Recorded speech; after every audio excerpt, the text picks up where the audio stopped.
Halfpenny Cradle, year 2128. The pen sat 31 seconds before she touched it. It was an old analog fountain pen resting on a modern ivory data bench. The diplomat from Earth kept her hands folded next to it. She sat before a 1,400-year empire, and they were laughing. They had no idea that in 37 years of quiet work, she had already built the trap. Before the week ended, this laughing empire filed for receivership. No raised voices, no slammed fists, no weapons drawn. My name is Yelu Krenidris. I am an archivist for the Concordant Assembly.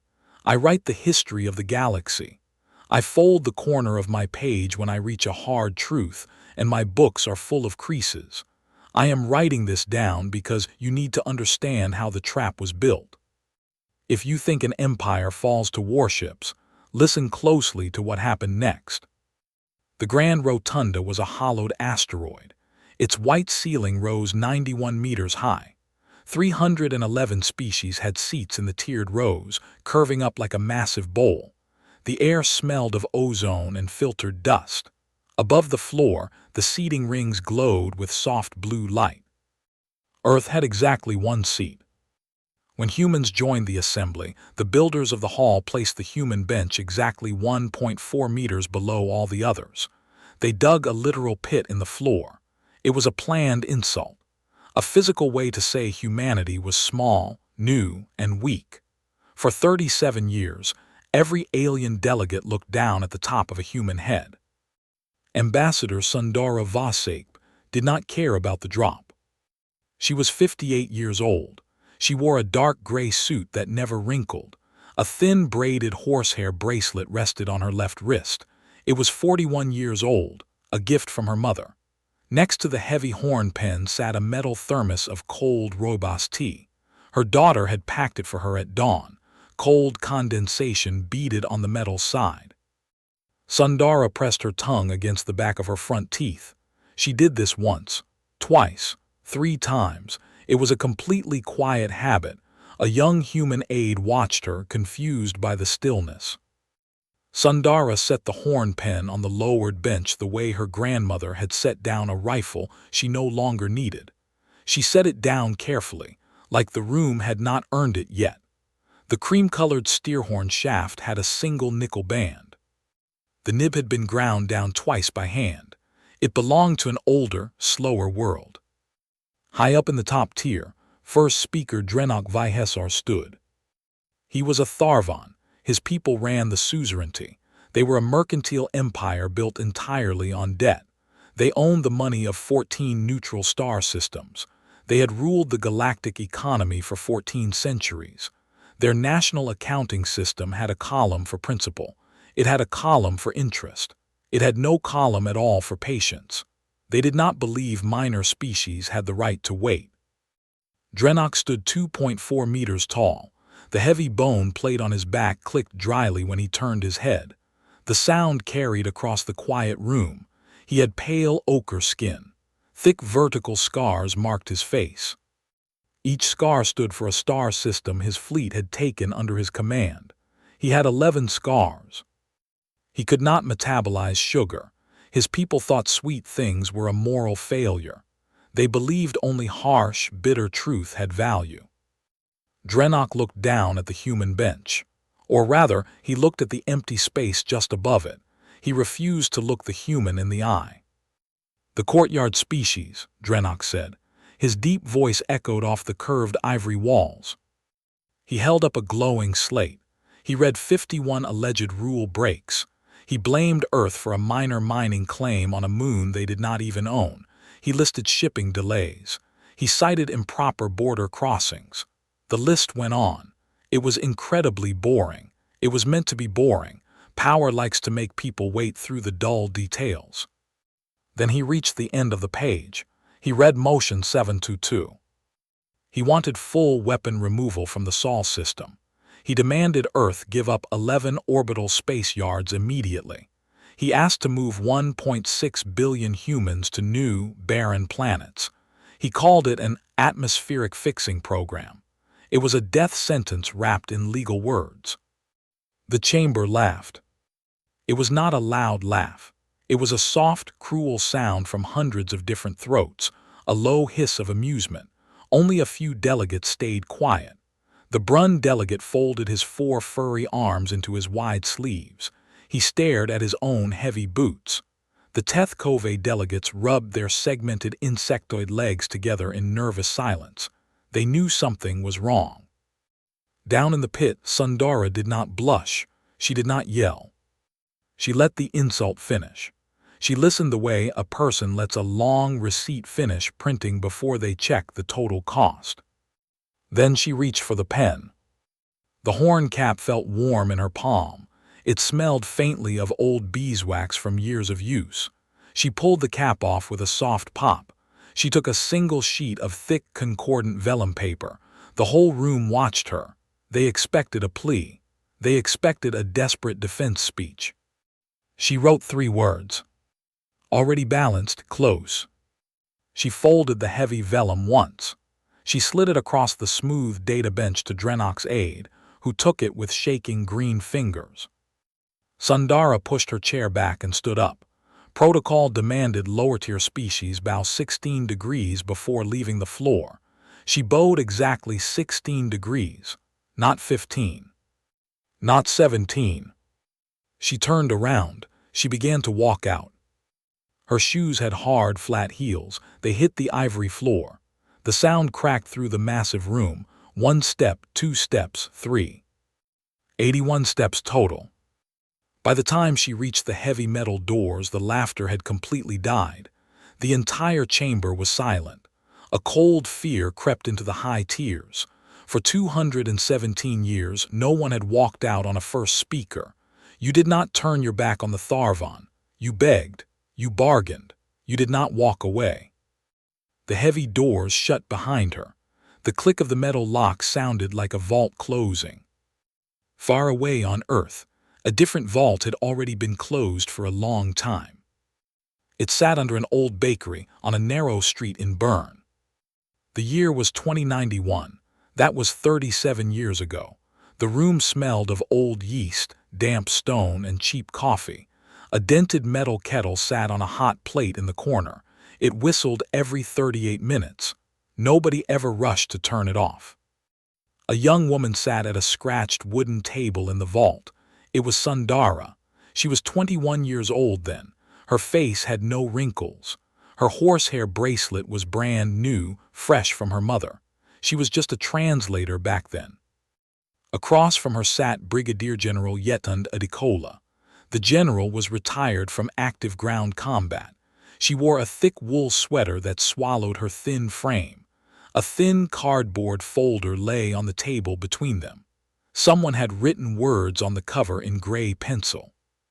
Operation Quiet Ledger. They think we are just soldiers, Adikola said. She poured a second cup of tea. Steam rose into the cold basement air. They think humans only know how to shoot. They think if we do not fire a gun, we are surrendering. Sundara held her warm cup. The heat felt good against her cold fingers. They have 1,400 years of money. They own the judges. They own the trade ships. We have 1 seat in a hole. Yes, the general said. She did not smile. Empires do not die from bullets. They die from paperwork. They die when someone smaller finally learns to read their receipts. Adikola tapped the pencil folder. We will not fight them in the space lanes. We will fight them in the math. We will find every small species they stepped on. We will pay their debts. We will build their schools. We will give them medicine. We will do it in complete secret. We will build a trap out of time. The kettle started to whistle again. It was a sharp, high sound that cut through the damp air. One day, Adikola said over the noise, they will insult us out loud, in front of the whole assembly.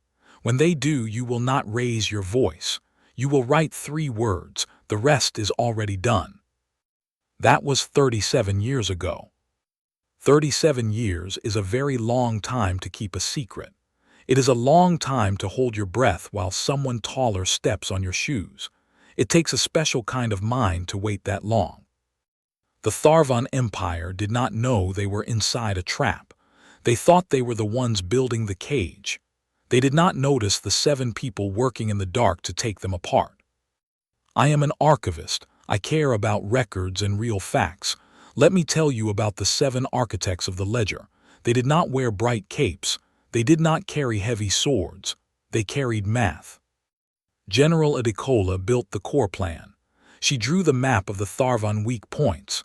She retired to Lagos, kept 3 geese in a garden, and watched the galaxy spin from her porch.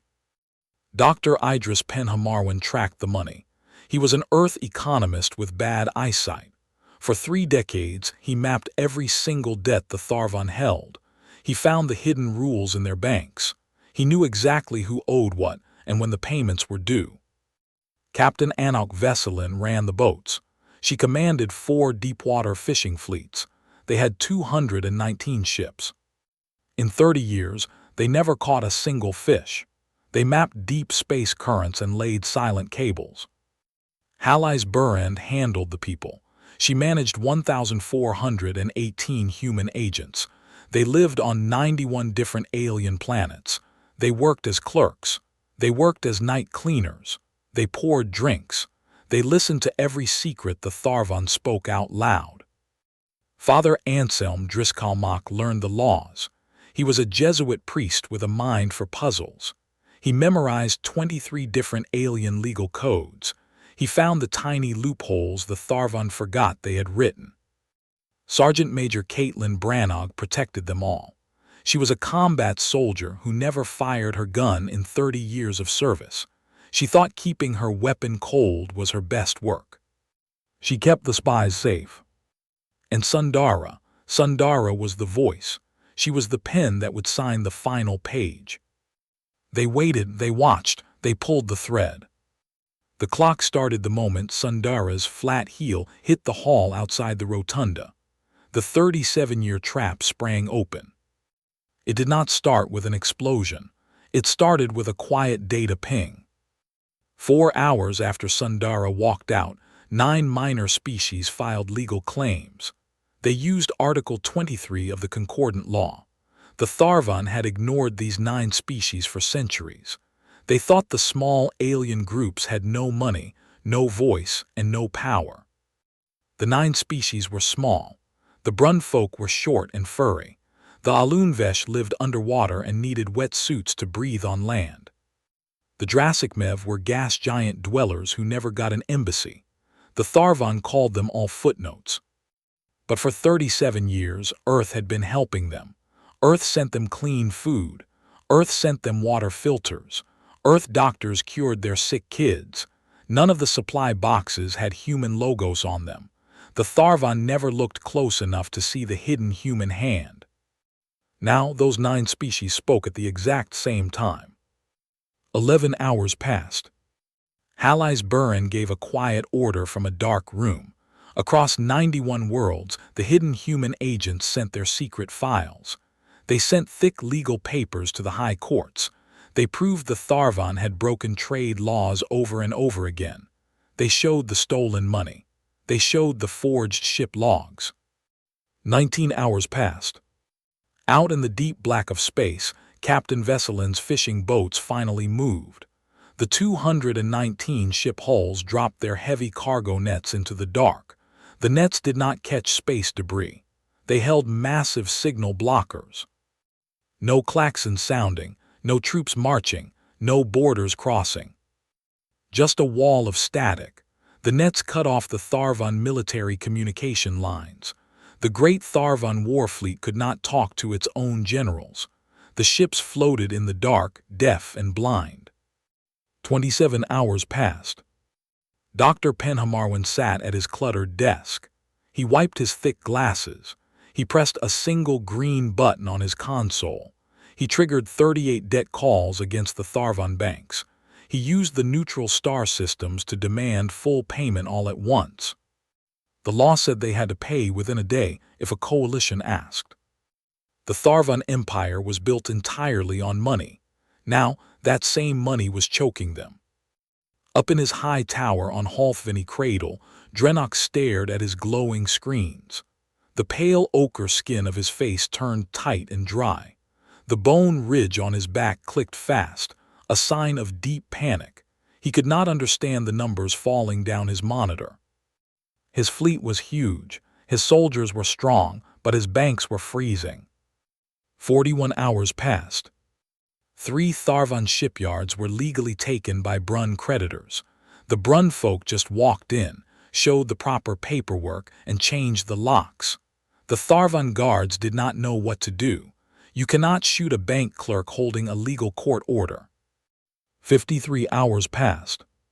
16 Tharvan client systems declared they were neutral. The Teth Cove forensic auditors released 4 centuries of Tharvan theft records. The insectoid accountants had found every missing coin. Their many eyes missed nothing. 60 hours passed. The mighty Tharvan fleet tried to move. They needed fuel. They went to the helium-3 skimbelt of Volarium. The aquatic Alunvesh ran the fuel pumps. The Alunvesh looked at the Tharvan credit chips. They shook their wet heads. They refused to accept Tharvan money. The Empire's cash was suddenly worthless. The great warships literally could not turn on their engines. Drenok picked up his gold-lined comm unit. He yelled for his fleet commanders. The line gave him only empty static. The human fishing boats were still doing their job perfectly. Drenok looked down at his smooth ivory desk. His 6-fingered hands shook. He saw the single piece of thick vellum paper, the one Sundara had left behind before she walked out. Already balanced, close. He finally understood what the human meant. The ledger was full. The bill was due, and he did not have the money to pay it. At hour 64, the screen on Drenok's desk finally lit up. He leaned forward. His pale ochre skin felt dry and tight. He expected to see his fleet admirals. He expected to hear about a counterattack. Instead, he saw the deep red seal of his own homeworld. The Hearth Senate of Drevath 9 was calling him directly. They did not look angry. They looked terrified. The clerks froze the accounts. The dockworkers locked the bays. The pilots grounded the ships. The entire Tharvan money system had stopped moving. Out in the deep dark of the Volarium gas clouds, the mighty Tharvan war fleet floated in dead silence. The ships were massive. They had thick armor and heavy guns, but they needed helium-3 to run their engines. The aquatic Alunvesh controlled those fuel pumps. For hundreds of years, the Tharvan just took the fuel and left a credit chip. The water-breathing aliens never argued. This time, the Tharvan captains handed over their credit chips. The Alunvesh dock workers looked at the plastic squares. They shook their wet heads. They handed the chips back. The money was bad. The Tharvan banks were empty. The fuel pumps stayed locked. The great warships literally could not turn on their thrusters. They became very large, very expensive floating rocks. In his high tower, Drenok stared at the red seal on his monitor. An older Tharvan senator spoke from the screen. He told Drenok he was recalled. He was stripped of his rank. Before Drenok could yell, the heavy doors to his office opened. 4 HFY guards walked in. They were avian aliens, with bright feathered crests and hollow bones. They were the police of the religious tribunal. They carried thin metal stun rods. For 26 years, Father Anselm Driscollmock had been quietly sending them proof of Drenok's hidden crimes. The religious judges finally had enough paper to act. Drenok did not fight them. He looked back at his screen. The call had dropped. He stared at the blank glass. Down in the rotunda, he had refused to look Sundara in the eye. Now, he had nothing left to look at but his own reflection. At hour 67, the oldest empire in the galaxy gave up. They did not surrender to an army. They filed for receivership. The Tharvan suzerainty formally admitted they could not pay their debts. They asked a neutral court to take over their assets. The official document was exactly 3 pages long. A low-level Tharvan legal clerk signed it in a quiet room. The clerk used a standard-issue Tharvan pen. The ink was cheap. The paper was thin. The empire that had ruled the galaxy for 14 centuries ended with a quiet scratch on a piece of cheap paper. They were no longer a government. They were just a very large math problem waiting to be solved. I wrote that date down in my archive.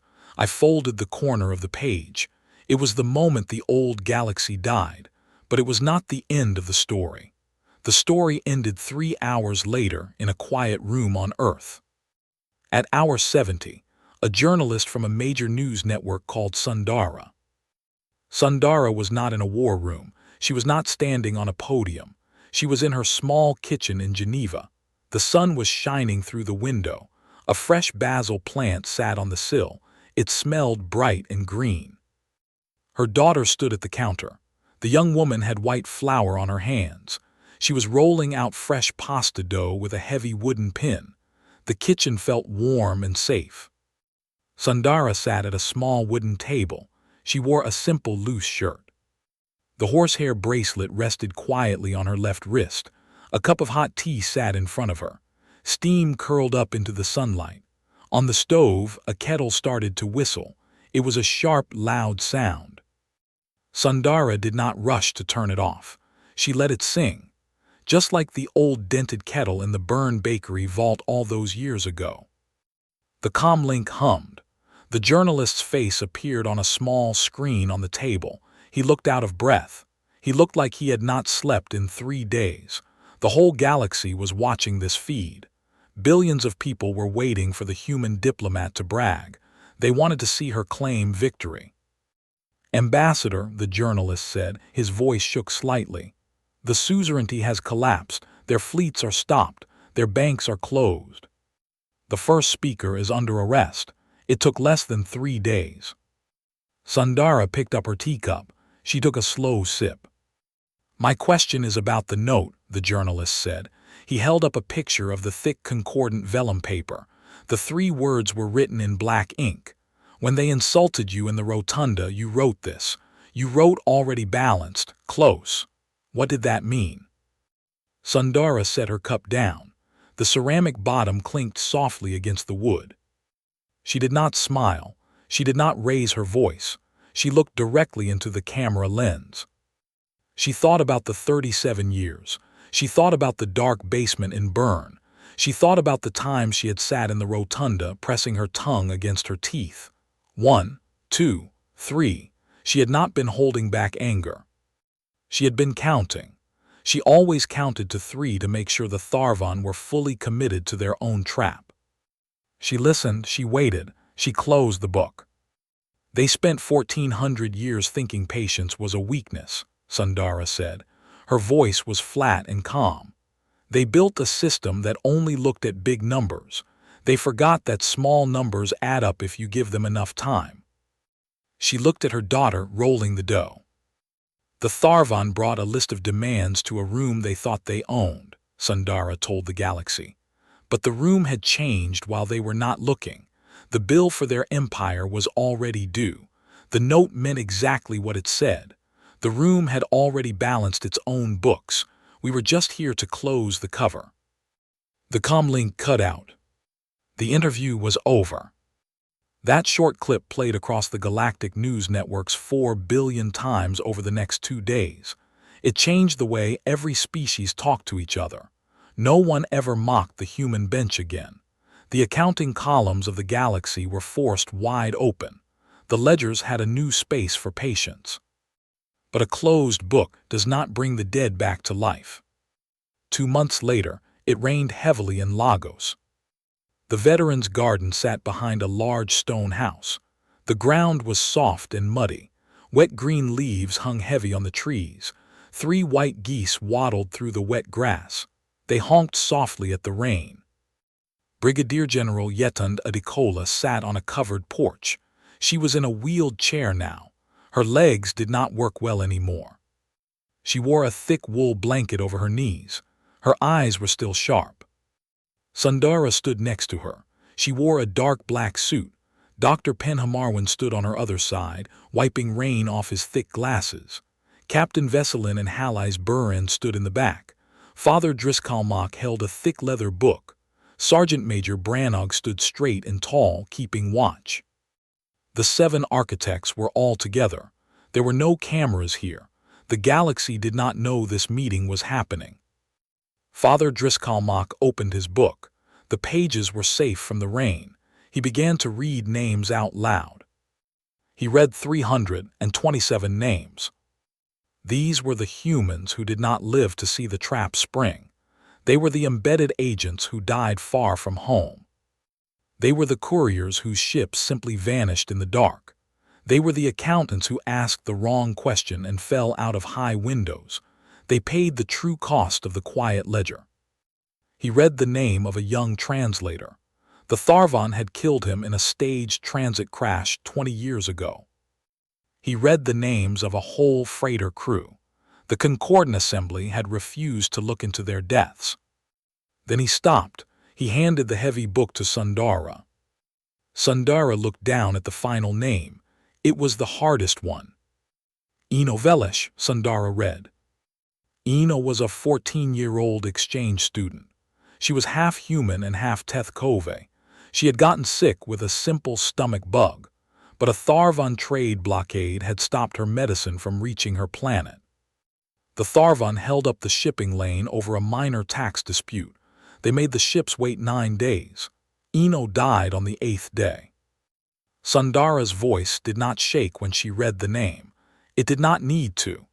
The pain was already built into the foundation of the new world. She reached into her dark jacket.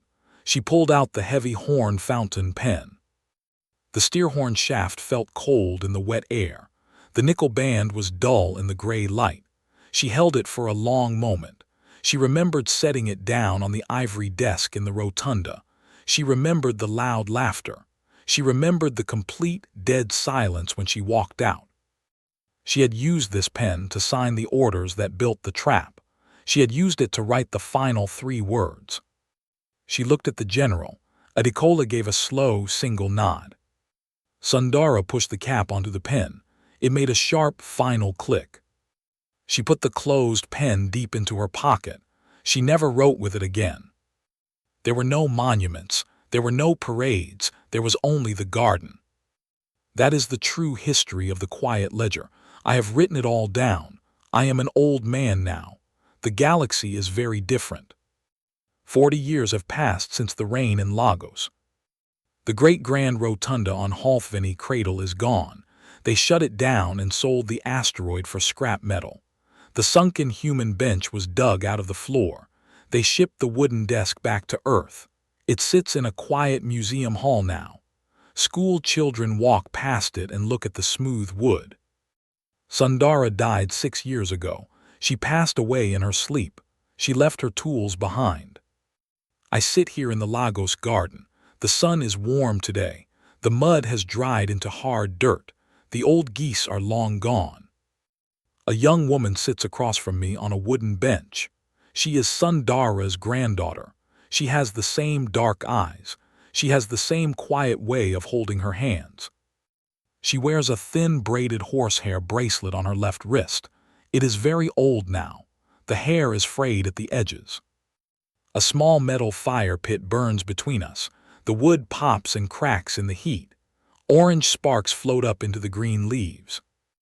The young woman reaches over. She touches the hot metal edge of the pit. She pulls her hand back. She rubs her thumb over the rough horsehair braid. She watches the smoke rise into the clear sky.